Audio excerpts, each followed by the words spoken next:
Good day, you hockey enthusiasts. My name is Greg. This is NHL Logic, and today we're going to do the 2016-2017 Colorado Avalanche season review. At the start of the year, the Colorado Avalanche could not have envisioned what this year would turn out to be. 48 points, 30th in the league, the worst season since 1999-2000 by an NHL team. That was accomplished by the Atlanta Thrashers, which, in their defense, they were an expansion team.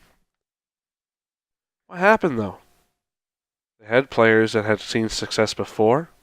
The turbulence started even before the season began.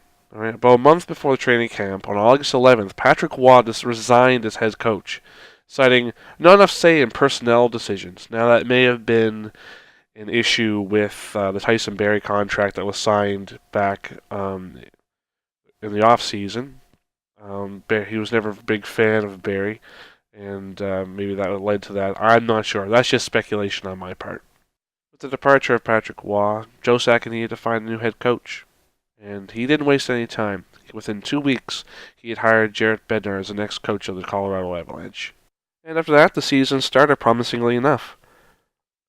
They started 9-9. They had a couple big wins against Dallas and Pittsburgh, comeback victories. But from there, everything just sort of fell apart. It was an absolute train wreck from that point forward. They finished 30th in the league in goals per game with 2.01. They finished 30th in the league in goals against with 3.37. They finished 30th in the league, dead last on their power play with 12.6% efficiency. Their penalty killing was abysmal as well. 29th in the league at 76.6%. You cannot win hockey games with those sort of numbers, right? Is it a coaching issue? Is it a personnel issue at that point? It has to be a little bit of everything. Overall, the forwards, the defense, the goaltending, the core of the team itself severely underperformed this year. And by severely underperformed, I mean they might as well left their sticks at home. They played that poorly. Nathan MacKinnon had a shooting percentage of 6.4%. 6.4! Now, it's never been sky high in his career. He always takes a lot of shots. I think the best it was in his rookie season at about 10%. None of the forwards played well. None of them. Mikko Rantanen had 20 goals. Now, him being a younger player, him hitting the 20-goal plateau, probably makes you, as an Avs fan, a little bit hopeful for the future, if nothing more. But every forward on the Colorado Avalanche this year was highly ineffective. You have the captain, Gabriel Landeskog, with only 18 goals, not being the power forward that he needs to be for this team. Matt Duchene had a wildly uninspired year. He only scored 18 goals, and I don't put a whole lot of stock in plus-minus. I think it's more of a team stat. However, he went minus 34. That is horrendous.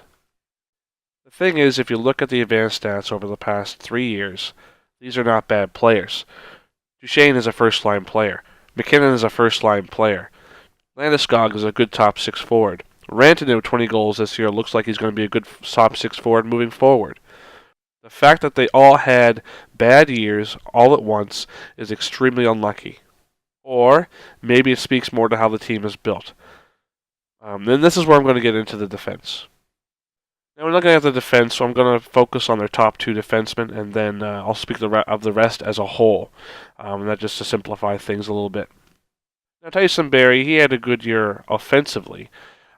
He finished the year with 7 goals, 31 assists for 38 points. Right? But he had a plus-minus of minus 34. He had 18 penalty minutes to go with it as well. But what he doesn't do very well is he does not limit shots when he's on the ice. He is an offensive-minded defenseman. He thinks offense first. He needs a defensive defenseman back there with him to help limit the shot totals, much like a Carlson in Ottawa with Mark Methot.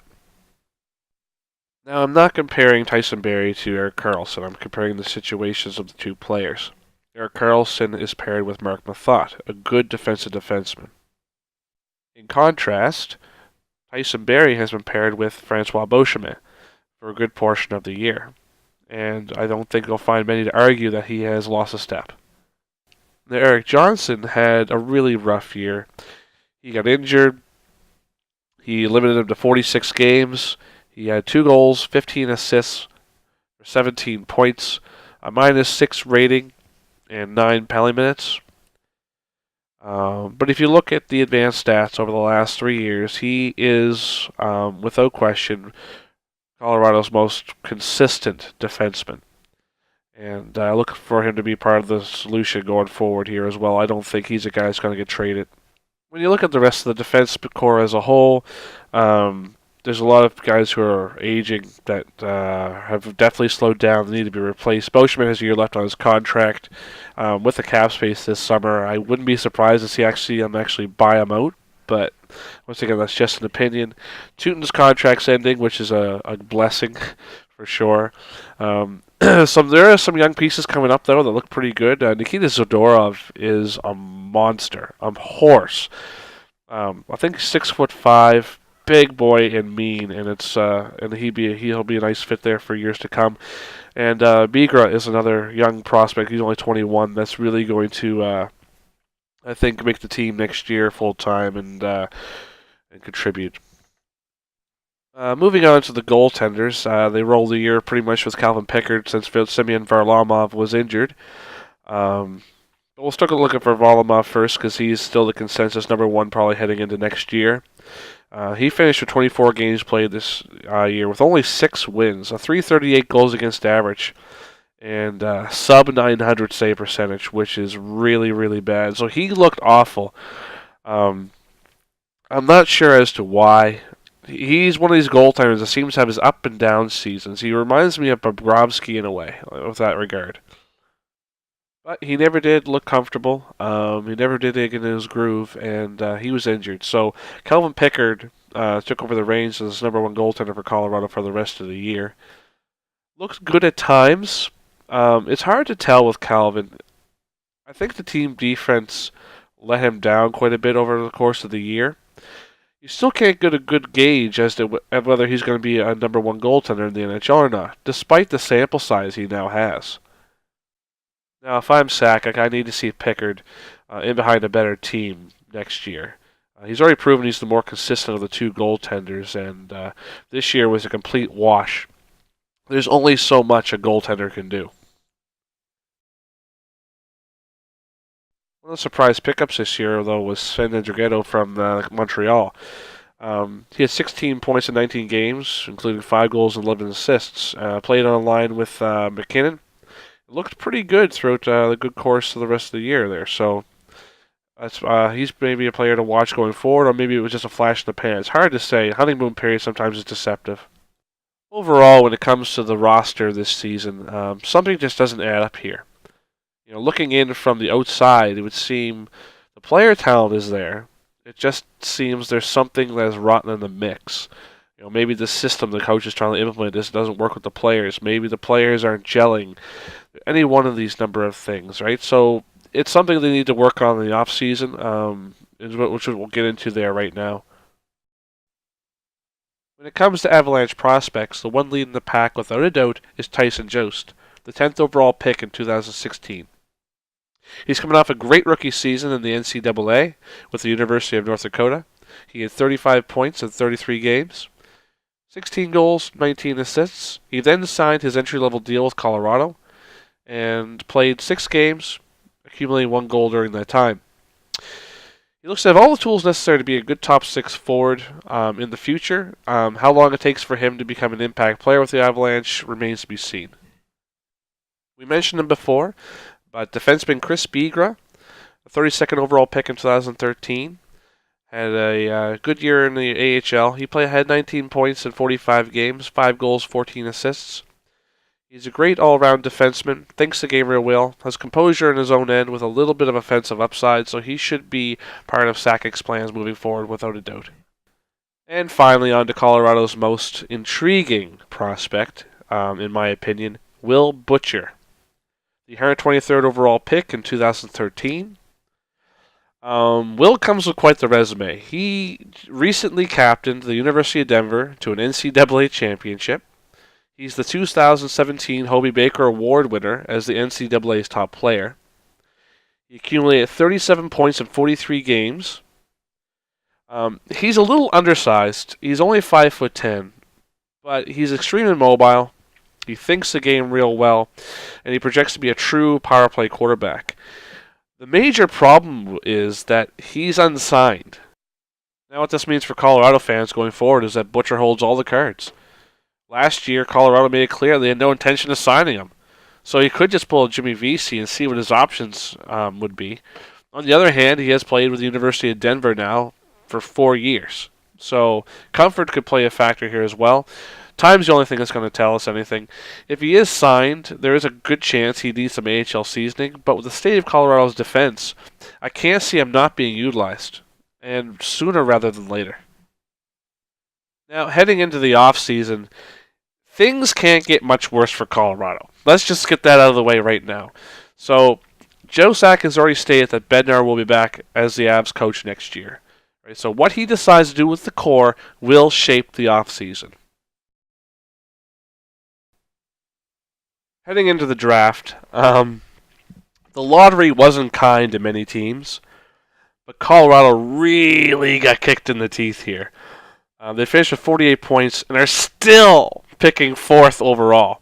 It isn't ideal for sure, but it's a weaker draft here. So Nolan Patrick isn't projected to be a generational player. There is no McDavid. There is no Matthews. So maybe a guy like Gabriel Velarde might be a good pick. Or if they're looking for a D prospect, maybe a Timothy Liljegren or a Heiskanen. Whatever Colorado feels meets a organizational need the most. Moving on to free agency, Colorado's going to have some cap space, but the free agents are at a premium, and the quality of said players is suspect outside the top 3 or 4. Now, there have been Duchesne rumors as well about him being moved. That's up to Sakic as to what he does with Matt Duchesne. I don't know what the return for him will be at this point. He just came off a bad year, but he has the pedigree, and he's a good player. And he would fit in with a great many teams. Montreal is a possible destination. That was rumored before. Didn't happen, but the defense is aging, and it needs upgrading. They got some young guys coming up the pipe, but they need some stopgaps in the meantime. Goaltending. Does Sakic feel that Varlamov or Pickard are the future? Ben Bishop's available, but he's going to want top dollar. And you're already paying Varlamov over $5 million for the next couple of years, right? At the end of the day, I can't see them making a big splash in free agency, given the year they just had, unless they really overpay someone. And in my opinion, they just shouldn't do that. Right? They need to focus on the future, focus on the prospects, insert some of the new guys into the lineup next year, see what you have, use the cap space you have on maybe taking on a bad contract, either move up in the draft or acquire additional picks or prospects. Looking forward, it's the patient game Sakic should be playing right now. 2016-2017 was not what the Avalanche truly are. An overreaction could be the worst thing that he could do. An overreaction to what just happened may just cripple them more down the road. But I want to know what you guys think. Will the Avalanche have a bounce-back year?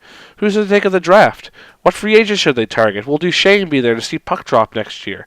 With all the opinions I just gave, tell me how I'm wrong. Please. I don't mind a little jargon in the comments. It's all good fun, as long as it's kept relatively civil. I'll be doing all 31 teams leading up to free agency as well. So if you're looking to talk hockey, this is a good place to be. And to all, have a great day.